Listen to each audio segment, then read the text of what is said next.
Good evening, everybody. Welcome to Take Two. Last week, we took off of Take Two. The two of us took off of Take Two. Yeah, it was about 7 o'clock last Tuesday night, and I texted our producer, Daniel, and said, no Take Two tonight. That's basically it. We needed a break. Sorry. So we did. We took a break, but it is good to be back with you. This is something Stacie and I do each and every Tuesday night from 8 to 9 p.m. Eastern Standard Time. And there's a reason why we do it. What we do is important, but the reason why we do it is even more important. We do it because this is our way of connecting with those of you who don't live in Jupiter and who can't attend our church in person. And we got to know many of you virtually during the lockdown when we had to go online exclusively. And when we reopened as a church, we wanted to stay connected to you. And so we sort of thought through, how do we do that? And this was what we came up with. It is. Once a week, live streaming from our church auditorium in Jupiter, Florida, to wherever you are. And what we do is pretty informal and casual. We spend some time talking about what's going on in our lives, spend some time talking about what's going on in the world, and anything else we may want to talk about, possibly the NFL draft, which took place last week. We may talk about that. And then I recap the sermon that I preached on Sunday, and then Stacie and I discuss the sermon that I preached on Sunday. And then we typically answer a couple of questions that you all submitted during the week. So that's sort of what we do with you on Tuesday nights, and we are happy to do it. Let us know who you are and where you're watching from. If you're watching on Facebook, either my Facebook page or the Sanctuary Facebook page, leave in the comment section where you're watching from. We love to see that stuff. Some people watch this live. This is coming to you live, and some people watch it live. But throughout the week, there are a lot of people who, because for whatever reason they can't watch it live, they watch it later. So whether you're watching this live or whether you're watching it later, let us know where you're watching from. We'd love to see that stuff. I think there's a link on the Facebook pages, and if you click it, it'll take you to a little form that you can fill out if you have a question or if you have a comment. We'd love to hear from you in that way. I mentioned just a minute ago that we spend the last 10 or 15 minutes answering questions that you submit, and that's the place where you submit them. So click on the link, it'll take you to the form. You can write your question or make your comment there, and we may answer your question live next Tuesday. That's right. So, honey, what's going on? Well, I'm sitting kind of funny because I tweaked my back this afternoon working here at the church with my team, Shelly and Cherie. We're the three amigas. I don't know what we are. What were you doing that you tweaked your back? Well, we were doing something really exciting. We were rearranging the auditorium chairs. And it looks great, by the way. This is a small room, believe it or not. It's a small room. We had 175 chairs set up. We had 170. Excuse me. We had 170 chairs set up. And by the time, I don't know, by the time these three amigas were done, we now have 185 chairs in the same room, and it looks more roomy. I don't know how they did it. It's like the walls expanded and the back wall deepened, and they got more chairs in here. It looks better. It feels better. My goodness, it smells better in here. So good job, and I'm sorry that you tweaked your back, but I'm happy with the work that you guys did. All the pain was worth it. Well, the pain's just starting. She won't be able to walk tomorrow, and by Thursday, she'll be flat on her back, and by Friday, she'll be knocking on death's door. Pray for my back. Yeah. Pray for my back. So what? It's fine. Yeah. It'll be fine. Okay, so you tweaked your back. Tweaked you my don't back look doing like that. you're sitting funny, but whatever. Yeah, I am. I feel, yeah, I am. Okay. But so we did that. We redid the auditorium. Yes. I was thinking about this past Sunday because people are still, not that they don't talk about our services every Sunday, during the week, our friends, they send us texts together or by ourselves. Like Debbie Felton sent her sweet text about some people that are her friends that were tuning in. But this past Sunday, if you did not tune in for the live stream of the service, you missed out, because it was amazing from beginning to end, literally amazing and powerful. And one of the things that made it so was that we did our first baptisms here. We did.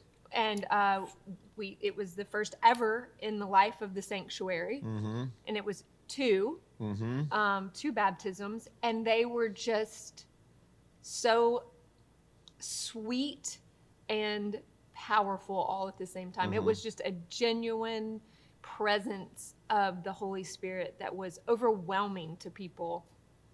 And I was holding the baptism bowl with the water in it, and I felt my hands start shaking because I was getting emotional, and I thought, I'm gonna have to set this bowl down because I'm getting like I need a Kleenex, and I felt so overwhelmed with just emotion. It was just so powerful. Our church is connected, not in any formal way or organizational way, but in a relational way. It is deeply connected to a recovery place in West Palm Beach called Rock Recovery. And I go down there pretty regularly and meet with the clients, talk with the clients. To those who are in recovery, they are there because they have a substance abuse problem of some sort, and they are seeking help for that. So alcohol, drugs, whatever.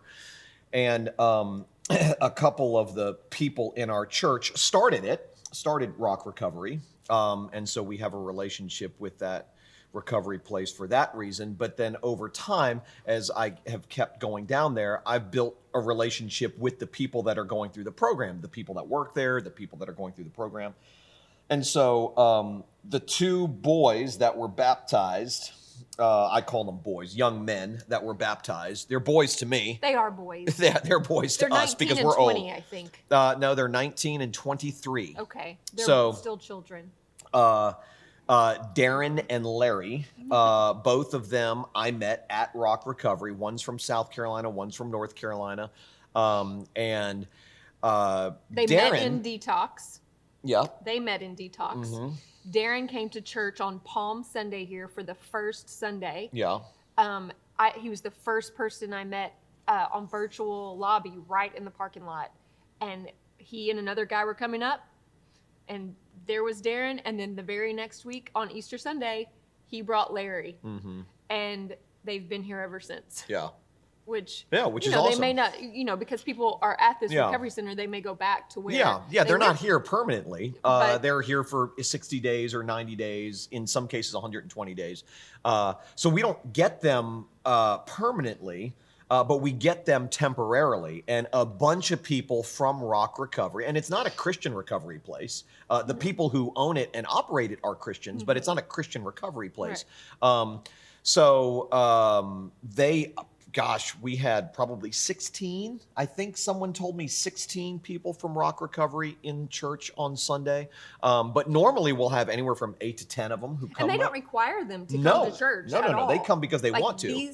These people come because they genuinely want to be here on Sunday, and then several of them come on Wednesday night also. Yeah, that's right. The guys come and they attend the men's study. And so Darren approached me weeks ago and said, do you baptize people? And I said, I absolutely do, and I love it. And he said, well, I would love to be baptized. And I said, well, I would love to baptize you. So we talked about it a little bit. And then I was down at Rock Recovery about 2 weeks ago. And Larry, who Stacie just mentioned, Darren's friend, who had been coming since Easter Sunday, I spoke to the group, and we had like a group discussion. And then after it was over and they all went and, did whatever it is they do after their large group meeting, Larry stayed behind and said, hey, would you baptize me also on that Sunday? I said, well, I would love to. Let's bring Darren in here and see if he's okay with that. So we did, and Darren was like, absolutely. So it was just super, super sweet. If you go to the Sanctuary Facebook page, some of you are watching this on the Sanctuary Facebook page. Mm-hmm. Sanctuary Facebook page, my Facebook page, or my Instagram account, which is, I think, at Tullian TCH, I think. Check real quick, honey. And you scroll through the pictures from this past Sunday, you'll see a handful of pictures of me baptizing them. Yeah, at Tullian TCH. If you don't follow me on Instagram, by the way, would you do so? Because I'm spending more and more time on that platform. I like Instagram. I like the people that like Instagram. And you post different things on there than you do on I your do. Facebook I page. do. I do. I do. Sometimes. Sometimes, yeah. It crosses, but Yeah. sometimes it doesn't. Right. So Instagram, at Tullian TCH. Go there. And follow the Sanctuary. There. Yes, and follow the Sanctuary, which is the Sanctuary FL. But follow Tullian TCH, and you'll see the pictures. Sanctuary Facebook page. So it was very, very sweet. It was my first baptisms in over 6 years. Over 6 years it has been since and one of the things that I always loved a ton was baptizing people. And I haven't had the opportunity to do that. I was out of pastoral ministry, as many of you know, for about 5 years. And when we reopened the church, there was nobody who needed to be baptized, and no one asked to be We had a couple baptized. people that said, "Hey, we're going to have a baby," or we just did like a grandchild. And then we shut down. But we right. And then we haven't shut been- down, and when since we reopened, these are the first two. So Larry and Darren were the first two baptisms at the Sanctuary, like you mentioned, and it was very, very. It was powerful. I think it was so fitting. It would have been amazing for anyone to be baptized. A baby, a grown person that has been in our church from the beginning, whatever. But the fact that it was these two young men, and they're from Rock Recovery, and they're in recovery, and we want our church to actually Be a recovery place. A place for recovering humans, for this purpose. I just like all the more that was so fitting. Yeah. And as your wife, I know that I might start crying right now. Well, that would be sweet. Knowing that you haven't baptized anyone. Yeah. And watching you do that. I got choked up. I know. And then that makes me get choked up even more. It wasn't just Everybody like was thing. choked up. Literally, the whole place, the whole room was you crying. Getting choked up makes everybody even more choked up than they were already getting choked up. So it's not my fault, man. It's God's fault. It was amazing. That was just yeah, it was just a sweet moment all the way around. It really was. It really, really was. Now, to be completely honest, I felt a little rusty in my. I know you said that. Like, I mean, there's not a person that tuned in the room or online that would have been. I haven't done it in so long. Listen, if there's something you used to do all the time, and then you didn't do it for 6 years, you're just taking. Hold on a minute. Hold on, and then you do it again. It's understandable that when you do it again after not doing it for so long, that you would feel a little rusty. Course. So, but that doesn't mean your rust was showing. No, I didn't think. No, and it didn't. It's God's moment. It's not even their moment. It's not. No, it's not my agree. moment. It's God's moment, and that's one of the things that I did when I introduced baptism, because our church is a non-denominational church, and so we have people come from different views of baptism and different backgrounds. So some have only been in Baptist churches where only adults are baptized and they dunk them. And some come from Presbyterian or Episcopalian churches or Lutheran churches where they not only baptize adults, but they also baptize the children of Christian parents. And instead of dunking them, they pour water on their head or they sprinkle water on their head. And so I had to take a few minutes, and we have a wide variety of all sorts of those different kinds. And we love that. We love that.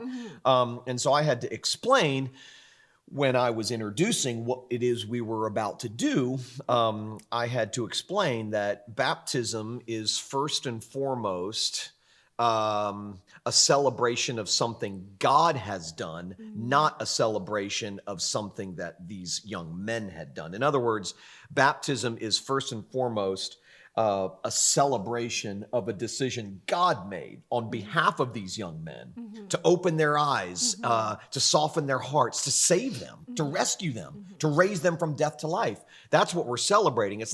We're not celebrating a decision these boys made for God. We're celebrating a decision that God made for these boys. Right. And so I think that kind of set the stage for, okay. That was one of the things I was very excited for you to convey, because I grew up Baptist. I've been immersed. Not that there's anything wrong with that. There's not, several times.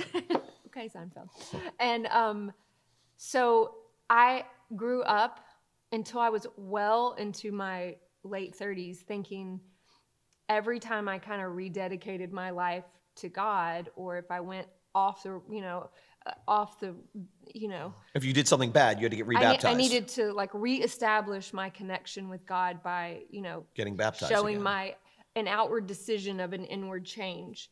And so I'd been baptized several times because of many reasons, and because I usually had to show that I was a Christian to Christians to prove that by being baptized in the different churches. But that was the thing I was most excited about people hearing, because that's the thing that was so powerful to me to hear for the first time. And I spoke to a young woman last week when I was having lunch with her, and she was like, I told her that you were going to have the baptisms, that you were going to baptize these two young men. And she goes, maybe I need to be rebaptized because I've messed up the first one. I messed up my first baptism. And I said, no, you didn't.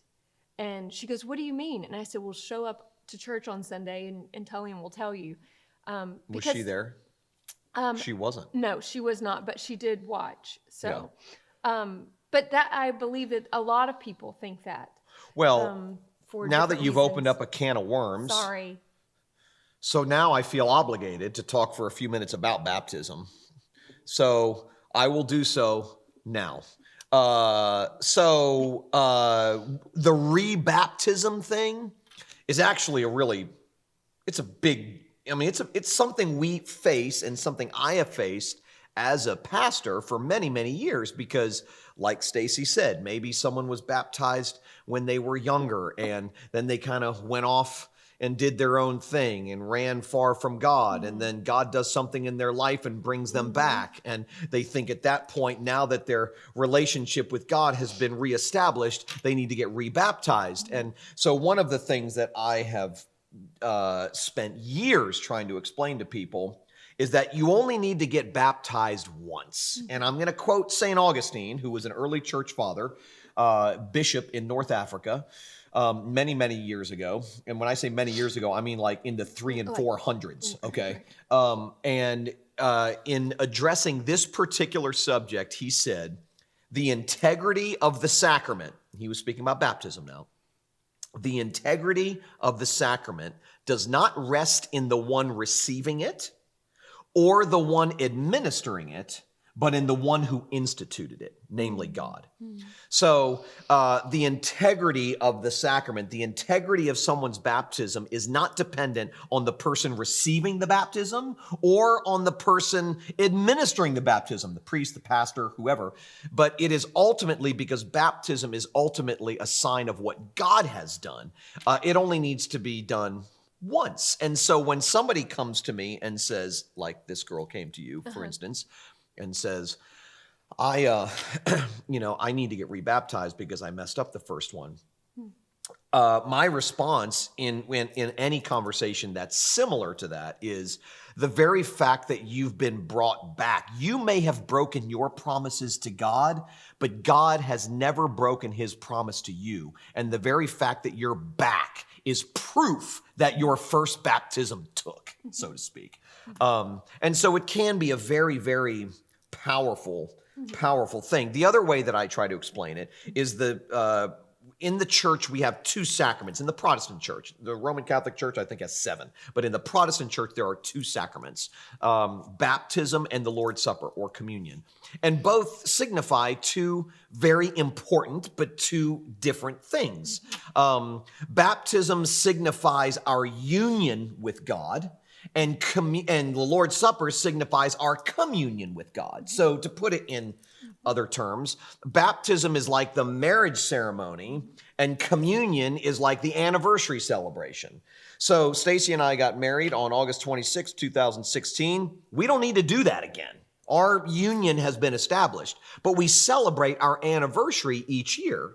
So communion is an ongoing celebration. It's something we do regularly. Some churches do it once a week. Some churches do it once a month. Some churches do it a few times a year only.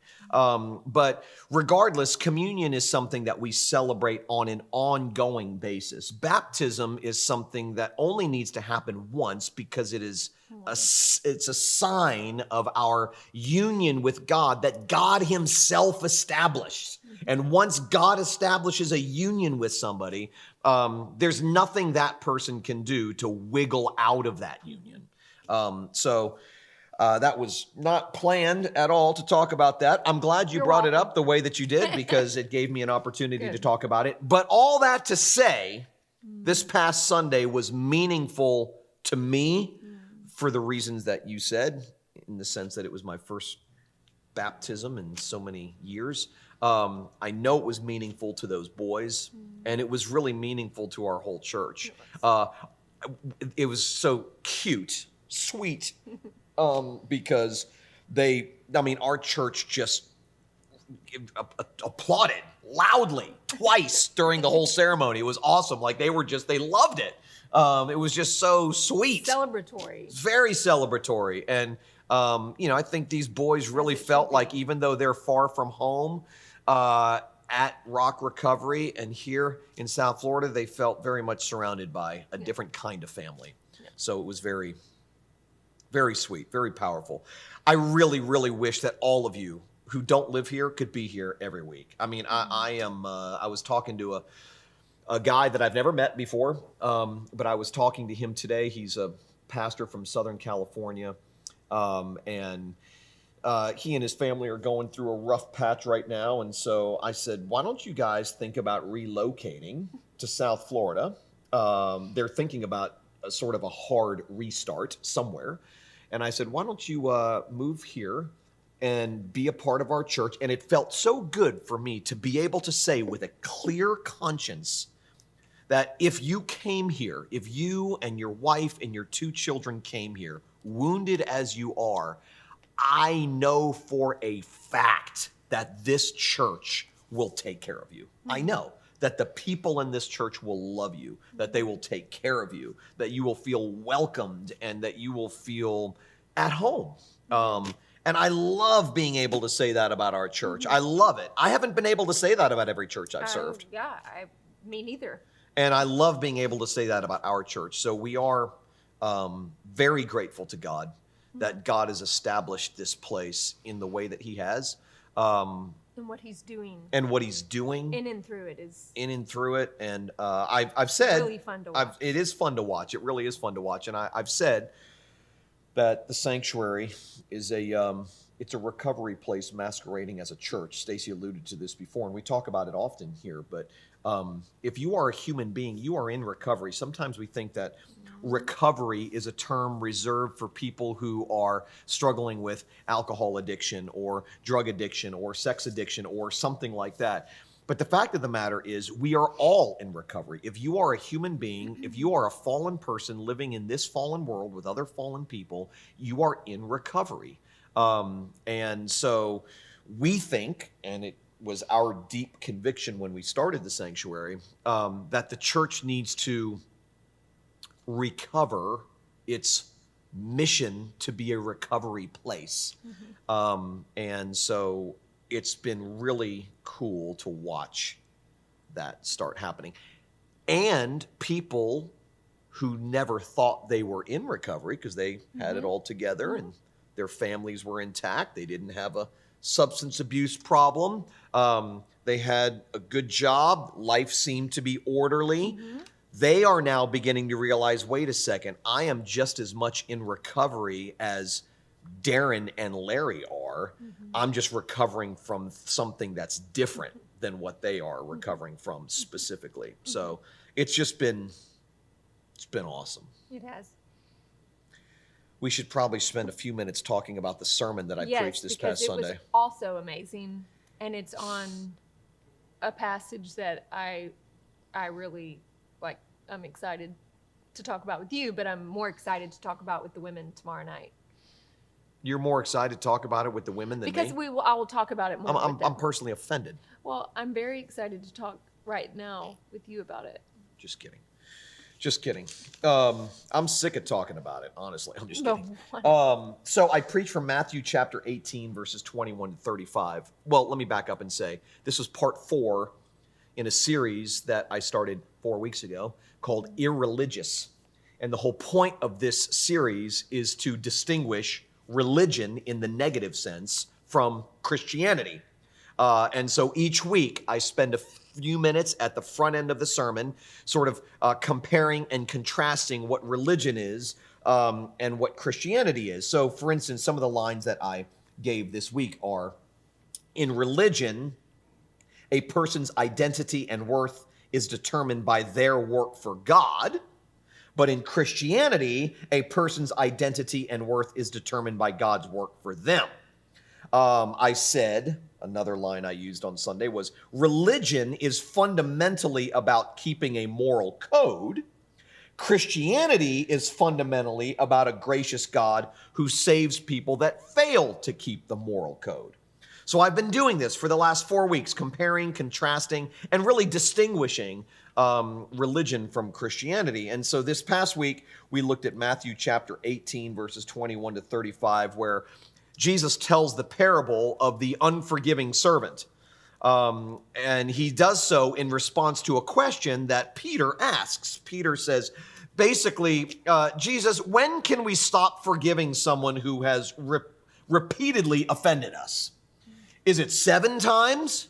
And Jesus says 77 times, or in some translations, 70 times 7, which is Jesus' way of saying it's never okay to not forgive. Forgiveness doesn't have a ceiling if it's true forgiveness. And then he tells this parable of the unforgiving servant, a guy who owed his master $1 million. The master brings him in and says, you owe me $1 million. The guy says, I can't pay it back. I don't have that money. And the master says, well, I'm throwing you in jail until you can pay it back. The guy falls on his face, begs, pleads, cries for mercy. The master has pity on him and says, okay, I have forgiven you your debt. You can go free. Well, his debt's been forgiven. He can go free. And he walks out the door and sees a guy walking down the street that owes him $20 and says, hey, you owe me $20. And the guy says, I can't pay you. And the guy says, well, I'm going to throw you in jail. And the guy pleads with him and says, oh my gosh, please have mercy on me. I'll pay you back when I can. And the guy says, get away from me, and has the guy thrown in jail. Well, someone goes and reports back to the master what this guy had done. Well, the master summons him back in and says, you jerk, man. I mean, I forgave you $1 million debt, and the way you show your gratitude is to walk out the door, find the first person who owes you $20, and when he can't pay you back, have him thrown in jail. And then, of course, the master throws him in jail. And so Jesus tells that story to really illustrate the difference between the way we forgive and the way God forgives. And I made this distinction between religious forgiveness, which is forgiveness that has limits and conditions. And I've talked about that over the course of this series, that one of the things that characterizes religion is its conditionality. It's, I will do this for you, or I will give this to you if you do this for me. So when it comes to God, religion is, if you want to get God's love, you have to sort of get clean, get right, and get busy. If you want to get God's love and approval, there are hoops you have to jump through. There are conditions that you have to meet. Well, that's the way we naturally forgive or treat forgiveness. I will forgive you if you say you're sorry. I will forgive you if you can demonstrate that you'll never do it again, or if you can promise that you'll never do it again. In other words, we withhold forgiveness until that person has met certain conditions, okay? That's what I call religious forgiveness. Christian forgiveness, or the way God forgives, has no limits. It has no conditions. So God's forgiveness is irreligious. Our forgiveness is religious. So we talked about the two different kinds of forgivenesses. And I said at one point in the sermon that Jesus's point here is to make it very clear that it is never okay to not forgive, that refusing to forgive someone for any reason is never, ever justifiable before God. Ever. And of course that raises questions. Well, okay, but I mean, what about enabling people, or what about boundaries, or what all that stuff? Well, he's not addressing enablement, and he's not addressing boundaries. He's addressing forgiveness, which has, practically speaking, nothing to do with enabling a repeat offender, or in some way, shape, or form, sort of sweeping their sins under the rug. That has nothing to do with that. Jesus's mission is to set us free. And in order to do that, he has to make it very, very clear that there is nothing that keeps us more bound than our refusal to forgive. Nothing. I don't have to, if someone's a repeat offender to me, Jesus is saying, the fact that they're a repeat offender does not justify my unwillingness to forgive them at all. And so Jesus is showing the big difference between God's forgiveness and our forgiveness. And I was talking about how refusing to forgive someone is the summit of hypocrisy. It's the apex of blindness, really, to harp on what someone has done to you while ignoring what God has done for you. And I said, wherever there is a posture of moral superiority, there will always be a lack of forgiveness. Or to put it another way, wherever there is a lack of forgiveness, there's always a posture of moral superiority. And so I'm talking about this, but the most important part of the sermon, to me anyway, was distinguishing the difference between a religious sermon and a Christian sermon. I stopped. After all those things I just said about forgiveness in my sermon, I stopped, okay? And I said, now it's very, very important for me to pause here and to say something about the difference between religion and Christianity when it comes to sermons, because I think most churches preach religious sermons rather than Christian sermons, and they don't even realize it. So the goal of a religious sermon, in this case, on this passage on forgiveness, would be to get the person to become more forgiving. That's the goal. The goal of a religious sermon is always to make you better. It's to improve you. It's to make you sin less and to become a better person. That's the goal of a religious sermon. The goal of a Christian sermon is never the improvement of the person hearing it. Now, improvement may come as a byproduct of hearing a Christian sermon, but the goal of a Christian sermon is always to give you Christ. Always to give you Christ, to point always to drive you to that man's cross and to that man's blood and to that man's righteousness. That's always the goal.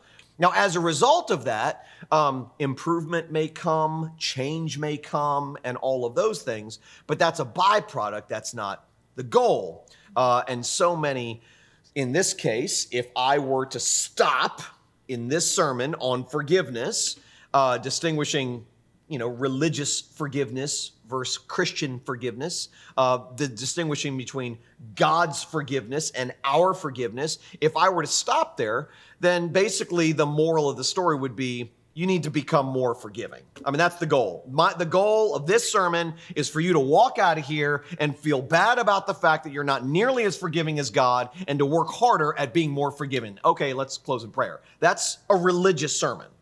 That's not a Christian sermon.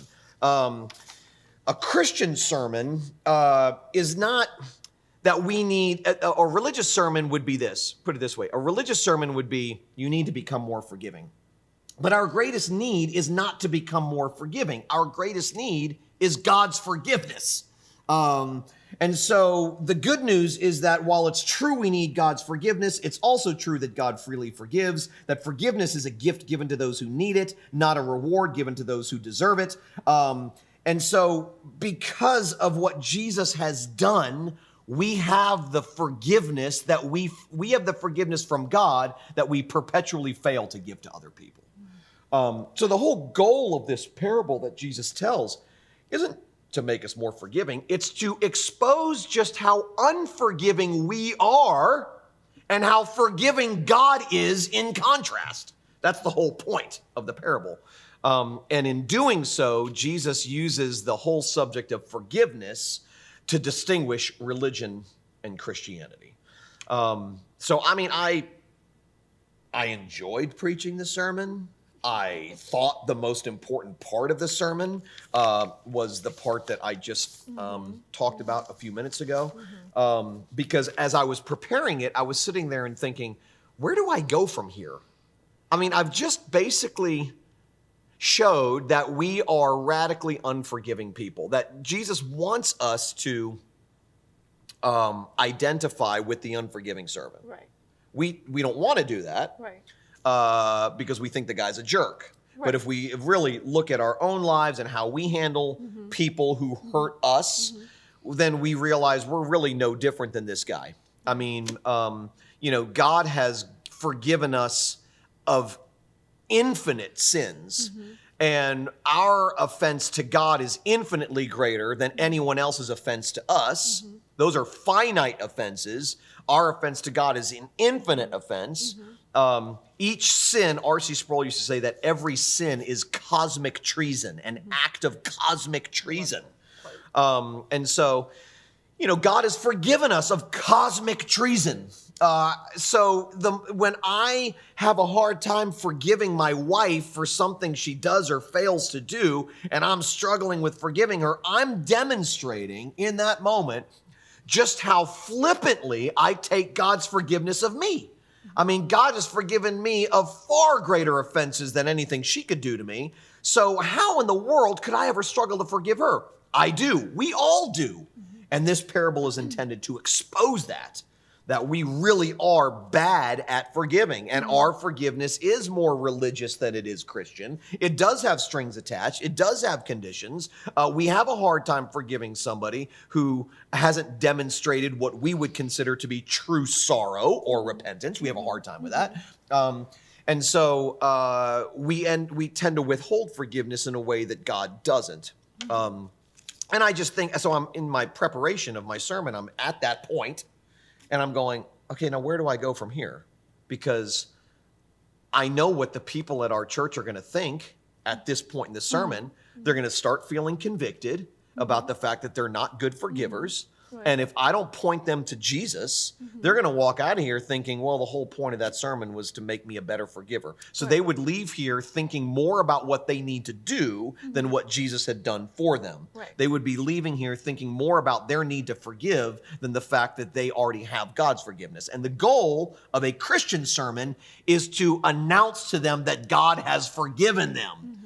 And so I wanted to take this moment in that, given the series that I'm preaching from, to go, let's stop, pause for a second, and look at where a religious sermon would go from here compared to where a Christian sermon goes from here.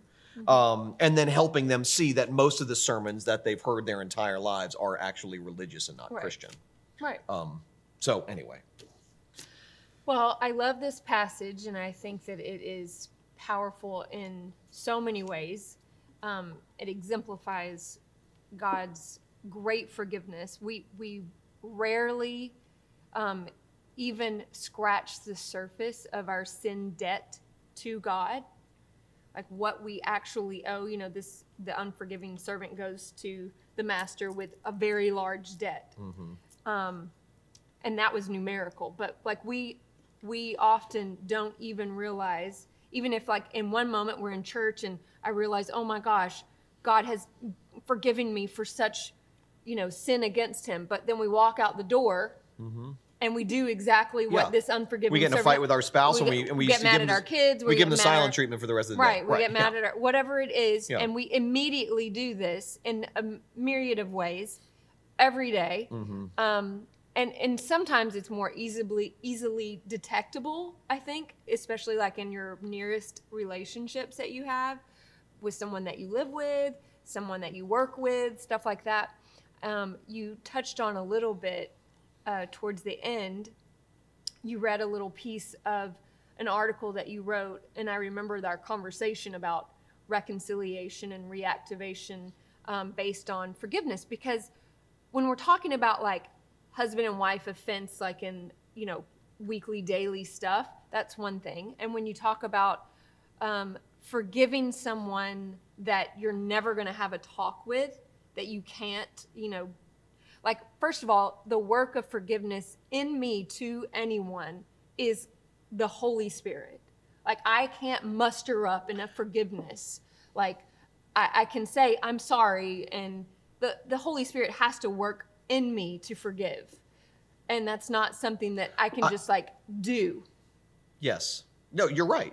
I think we miss the point of the whole parable, though, when we start talking about forgiveness between each other. That's the whole point. Right. Like, the whole point is that's where we get off. We go, okay, now let's use this passage to think about how this passage is meant to do one thing. You're not good at forgiving. I'm not good at forgiving. None of us are good at forgiving. We fail to forgive others the way God has forgiven us. Full stop. God has forgiven you. Full stop. Like, that's the beauty of it. And that's why I told you on, I don't know what day I told you, Monday maybe? And I was up Sunday night. I do this. Yes. It's terrible. Okay, I have a hard time falling asleep Sunday night. I wake up thinking about it on Monday morning. I'm like, what could I have said differently? That didn't flow right. I don't like that. That was that. Whatever. Okay, I'm critiquing it. It's ridiculous. But that whole part of that article was the part I felt like should have been left out of the sermon. But I there's can see that. I would, if I were to preach the sermon again, I would leave it out I because agree with you. I realized that I took a small detour and I started talking about this. But Okay, that's well, then not let's what it not was talk about. now. Huh? I said, okay, then we don't have to talk about it now. No, but so anyway, I'm just saying, I think we don't, Yeah. Well, and the good thing is, some of my notes from the sermon on Sunday when I was sitting there is just a reminder that God forgives my unforgiveness. Like, he covered that, not just my sin against God, but he covers the fact that I'm not a good forgiver That's horizontally to Yeah. people. And so when we can beat ourselves up and we become so focused, so self-centered on, I really need to forgive that person, and I just can't. I'm just angry. I'm still angry at them, or I'm still just so hurt by them, or whatever it is. Jesus died for that. Jesus died for the people and the places in my life where I am unforgiving, and that I may be until the day that he calls me home. and the irony of that, though, and that's not to say our forgiveness is unimportant. No, It no. is. And It we is. will be enslaved to the degree that we can't forgive That's right. somebody. Okay? Our Right. unforgiveness enslaves us, and God Right. wants us to be free. That's why Jesus came. But the irony is, when we contemplate God's forgiveness of us, even when we are unforgiving, we actually, that's the silver bullet that actually makes us more forgiving. Right. Not flawlessly forgiving, Right. but it makes us, I'm more open to forgive someone who has offended me when I think about the way God has forgiven my offenses toward him. Right. We come into this life completely self-centered people, humans, Speak for yourself. I didn't. except for Tullian. Right. Well, and a couple others. Okay, two other people. I came into this world completely self-centered. And in those moments that God has become larger because he has illumined himself brighter than I have the light shining on me. It's like he's pressing down on my self-righteousness and my self-centeredness, so my sin recognition inches its way, to the surface more.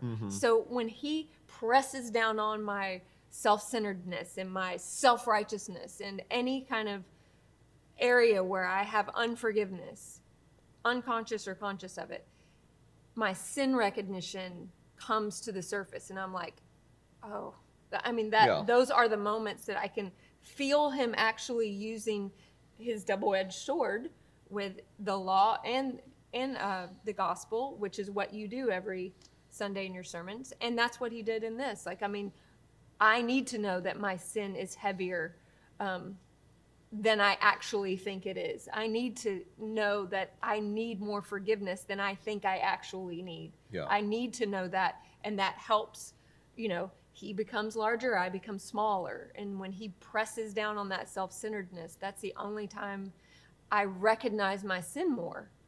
And I the secret to forgiveness, horizontally speaking, in terms of our need to forgive one another so that we can live freer, the secret to forgiveness is to focus less on what someone has done to you and to focus more on what God has done for you. I mean, that's really the secret. Now, takes a lifetime to wrestle with that, and we will wrestle with that. I can talk about the radicality of God's one-way love toward me and his unwavering forgiveness of my cosmic treason, and believe that with all my heart, and then go home and be unforgiving toward my wife, or be unforgiving toward someone else in my life for whatever reason. So it's like you said a second ago. I mean, if we put ourselves in this story as the unforgiving servant, where we owe a debt we can't pay back in 25 lifetimes, and that debt is forgiven full, and we walk out debt-free, that is what God has done for us. And we turn around and struggle to forgive or refuse to forgive, or somebody, unless if they've hurt us specifically. Well, that's this story. I mean, whatever that person has done to you is infinitely smaller than what you have done to God, and what I have done to God. That's right. And just because we forgive someone, which this gets twisted a lot, doesn't mean that we're condoning how they hurt you or their sin. No. So, sometimes as humans, there's nothing to do with we that. feel like, even in our own arguments, I feel like sometimes if I'm going to forgive you, like, I'm not really addressing the issue. Right. Like, and I'm like, I don't want to forgive him because, like, it's a confusion of categories. Exactly. When we do it all the time. But we do it all the time. And so we're like, well, if I forgive that person, it's still not okay. Then so I don't want. I won't and if I forgive that person, they won't learn the lesson they need to learn to never do that again. Right. It's and nothing that's to do with actually that. The very opposite of what God did in the person of Jesus for us. Yeah. Like, it's exactly the opposite. So I have no idea what I'm preaching this Sunday. I know it'll be part 5 of Irreligious, but I was thinking about it today, and I was like, I don't know what the passage is. I don't know what I'm going to say. I need to know what the passage is first, and then I figure out what I'm going to say. Well, of course, I'm going to figure it out. I'm going to figure it out. I have to. I'm back up on Sunday morning, so I have a few days to figure that out. But at this point, I don't know what it's going to be. But it's Mother's Day this Sunday, and I've never made a habit of preaching a Mother's Day sermon on Mother's Day, or a Father's Day sermon on Father's Day, or a Valentine's sermon on Valentine's Day, or whatever the case may be. I've never made a habit of doing that. I know the Christian calendar, none of which those events are on the Christian calendar, but the Christian calendar is seasonal, and I don't really follow it. I don't mind it. I don't really follow it, though. I sort of divert on Christmas and Easter. Last Sunday was the Good Shepherd Sunday in the Christian calendar. Yeah. I used to keep up with that stuff years ago when all that stuff mattered to me. Now it doesn't anymore. I used to love that stuff. My devotions followed the Christian calendar, and I wouldn't read certain things because this is not the proper season of the Christian calendar to read that or to experience that or to. No, I'm not making fun of anybody who does that. That's fine if you do. I'm just like, I do that. Yeah, well, No. you just started maybe like 2 days ago. No.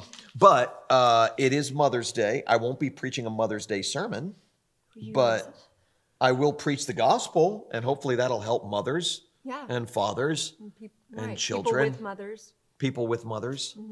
Great. Let me take a second, segue into Mother's Day. We had a discussion a few weeks ago at our staff meeting about Mother's Day. And it was Daniel and me. We were the two male voices in the room. And then there were three female voices. There was my wife, Stacie, and Cherie Moore, and Shelly John, who are part of the same team. And that's who make up our staff meetings on Tuesdays at 11 a.m., the five of us. And so I think Daniel was the one who brought it up, and he said, Mother's Day's coming up. Are we planning to do anything for Mother's Day specific? Am I going to preach a Mother's Day sermon? Are we going to do something for mothers? We all grew up in different kinds of churches. So I remember growing up in church where on Mother's Day, the pastor would have, all right, mother with the most children stand up, the oldest mother stand up, the mother with the most recent child born stand up, all that kind of stuff. And there was usually a Mother's Day sermon. There was an acknowledgement, an honoring of mothers. So we talked about that. And I in any church I've led, we haven't done that. I can remember. No. I always say Happy Mother's Day, and I say something sweet about my mother, and I will say something sweet about the mother that I'm married to. I mean, you're not my mother, but you are a mother, and I am married to you. That's what I mean.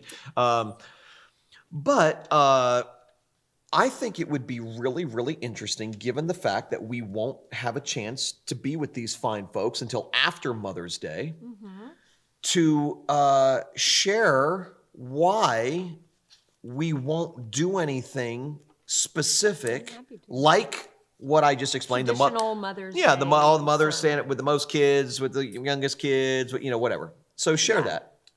Well, mainly because just like Father's Day or even Valentine's, it can be very painful for people because there is a myriad of reasons why that is true.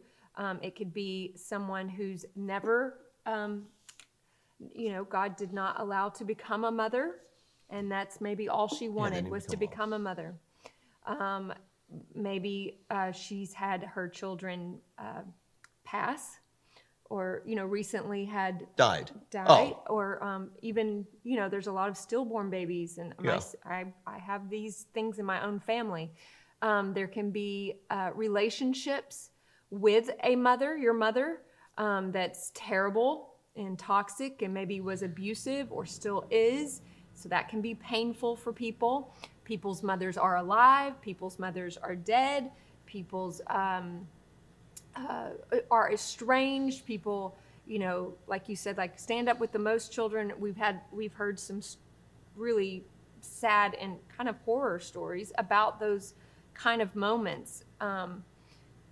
Where people are called out like that, and it can just be... And the intention is to be honoring to the mothers, right. But the unintentional consequence of that is it ignores the myriad of women in the room for whom motherhood, for one reason or another, is a very painful thing. Right. You could be estranged from your children. Right. When you are a mother. There's so many. And so ultimately, the church... doesn't follow, the American calendar. Yeah. And those are man-made holidays. I celebrate Mother's Day. I have a mother I love, and I have a mother-in-law I love, and I celebrate mothers in my life. And being a mother myself and a stepmother, I love that. But it is very, especially being a woman and having all those things in my mind, I know that I want to be sensitive to that. And the church, we are supposed to be sensitive to those kinds of things, knowing that people are coming in here with anything and everything, and what they need is good news. They need the gospel. Well, I thought it was very illuminating when you and the other women talked about it, because one of the women always wanted children and could never have them. That's right. And she said in that meeting, right. Mother's Day services at church when I wanted to be a mother and couldn't have children was very painful. She said she would stay home. Yeah. So because there was always someone watching right now that wanted to always be a mother who's not. Yeah. I know that she's watching. I saw that she was watching. And there are lots of people like that. And so I think that in the past, I don't know if churches have been as mindful of that. I mean, I can think of different women that I know who, when they were younger, had an abortion and have lived with the guilt of that, feeling like, there's a child that was mine that was, killed, aborted. And Mother's Day is incredibly painful for them. Yeah. Even if they have children that they have good relationships with, it's that one child. It's still extremely painful for them to even think about their failure as a mother. And there are a lot of moms out there who, for whatever reason, like you mentioned, maybe they're estranged from their own mother, or they're estranged from their children. I mean, I know on Father's Day, it's the same thing. We have men in our church who have kids who haven't talked to them in years, and it's incredibly painful. Some of these people stay home from church on Father's Day because it's painful. Same with Mother's Day. And the same thing for Valentine's. We actually have... But Valentine's Day is never on a Sunday. I know, but sometimes people think we had somebody who wanted to give away flowers on that Valentine's Sunday. Okay. And there was, one person that we know personally, but she was afraid that the sermon would be about lovey-dovey, couple stuff. She's never been married and doesn't have kids. Her parents are gone. I mean, it would be very painful. Yeah, right. And there's so many people that, yeah, we have to just acknowledge that, people's pain is real and it's hard, and they bring it here. They bring it to church, and nowhere else is it going to be met with what we're supposed to be responsible for meeting it with. And it's my responsibility on Sunday, this coming up Sunday, for instance, to acknowledge that. Yeah. To just say, I know, this room will be full, and to say, I know that there are women in here who are moms. They love being moms. They've always wanted to be a mom. They are a mom. They've got a great relationship with their kids. Happy Mother's Day. And then there are women in here who have kids, but they're estranged from them, and this is a painful day. There are women in here who don't have kids, and they've always wanted kids, and Mother's Day is extremely painful for them. There are women in here whose children have died, and Mother's Day is just or whatever the case may be. Ever. And it's very, I think it was a good conversation because it illuminated the fact that these are different times, and we are ministering to a much more broken society as it pertains to the family than we have in decades, really. Mm-hmm. I mean, more divorce, more broken homes, now than there were 40 years ago. And you don't want to make people feel, I mean, in addition to their pain, I don't like to segregate people in church, to really, all the mothers, all the people, and then all the women, you've kind of singled people out. Yeah. It's if you're a mother, raise your hand. If you have this many children, you said, I just think when you start doing that, people for so long, they feel that in every other place in life.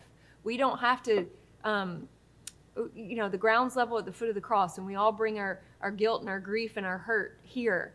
And so we don't need more divisive things to separate us. Mm-hmm. Here we can come together. Yeah, so that's Mother's Day riff. We were going to spend the last 10 minutes or so telling you the story about the time I took Stacie up to meet my grandfather for the first and only time. We went on our honeymoon. He was 97 years old at the time, and at that point in his life, we knew he could die any day, and I wanted Stacie to meet him before he did, so we spent a portion of our honeymoon in North Carolina for that reason. And it was an incredible meeting. But we don't have time to tell you that story tonight. Sorry. We started talking about Mother's Day. And so we'll tell you that story next week. We may even open with that story, or we may close with that story.